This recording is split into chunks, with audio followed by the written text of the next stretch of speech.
ফুল পছন্দ করে না এমন কোনো ব্যক্তিকেই খুঁজে পাওয়া যাবে না। সবাই ফুলকে ভালোবাসে। ফুল গিফট করলে ভালোবাসে, মন খারাপ থাকলে ফুলের কাছে গেলে ফুল ভালোবাসে।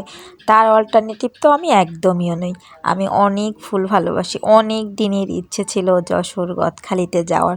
শুধু গল্পই শুনেছি যে ফুলের রাজ্য বাংলাদেশে, ফুলের রাজধানী।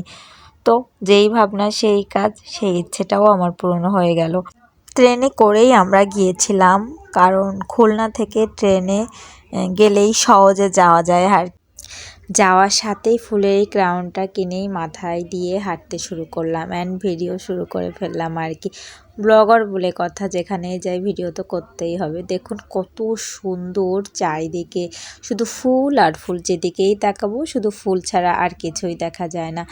আর আমার না গাছেই ফুলকে বেশি ভালো লাগে, একদমই ছিঁড়তে ইচ্ছা করে না, মনে হয় হাতের থেকে গাছেই শোভা পায় ফুল। যাই হোক, কে কে গদখালি গিয়েছেন অবশ্যই আমাকে কমেন্টে জানাবেন। আমার তো আমি পাগল হয়ে যাচ্ছিলাম ফুল দেখে। ফুলগুলো মনে হচ্ছিল গোলাপ হচ্ছে ছোটো সাইজ, আসলেই কিন্তু অনেক বড় সাইজ। ক্যামেরায় প্রপারলি না বোঝা যায় না কোনটা কেমন দেখতে। যাই হোক, এটা ছিল অনেক বড় জাতের গোলাপ অ্যান্ড পাপড়িগুলাও না অনেক মোটা মোটা। এখানে মালিদের সাথেও আমি অনেক কথা বলেছিলাম ফুল সম্পর্কে। অ্যান্ড এই গোলাপের একটা চারাও নিয়েছিলাম, অনেক দাম তবে ফুলের চারার ওইখানে।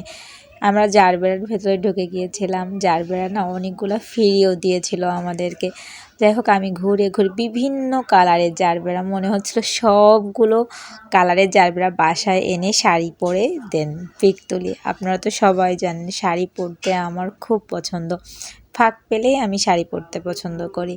যাই হোক, আমাকে কেমন লাগছে অবশ্যই কমেন্টে জানাবেন। অবশ্য এত রোদ কি বলবো, আমরা যে শীতের কস্টিউমগুলো পরেছিলাম সেগুলো হাতে নিয়েই আমাদের হাঁটতে হচ্ছিল। ভুল করেই পরছিলাম, না পরলেই ভালো হতো। ওখানে প্রচণ্ড রোদ আর খুব গরম।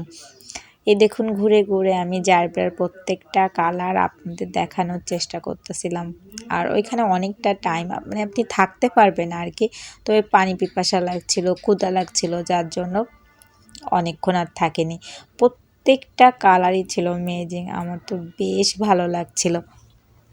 আর মনে মনে ভাবছিলাম নেক্সট টাইম আসলে দুপুরের পর আসবো।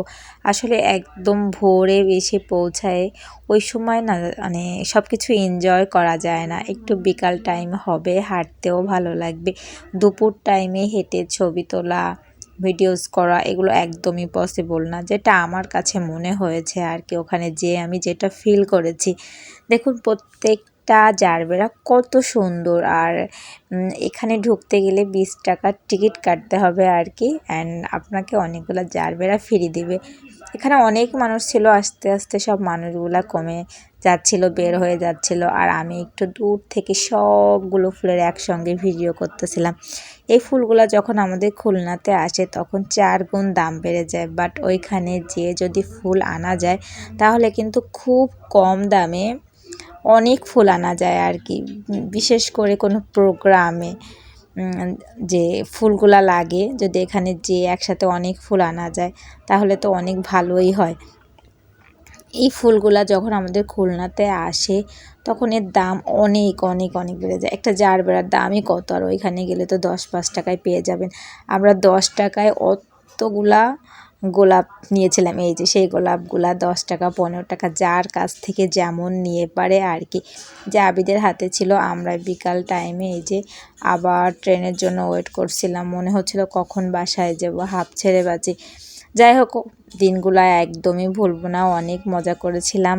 আর মনে মনে ভাবছিলাম নেক্সট টাইম আবার আসবো সময় সুযোগ করে। তো আজকের ভিডিও এই পর্যন্ত। তো কেমন লাগলো সবাই আমাকে কমেন্টে জানাবেন। অ্যান্ড সবাই ভালো থাকবেন, আমার জন্য দোয়া করবেন। আল্লাহ হাফেজ।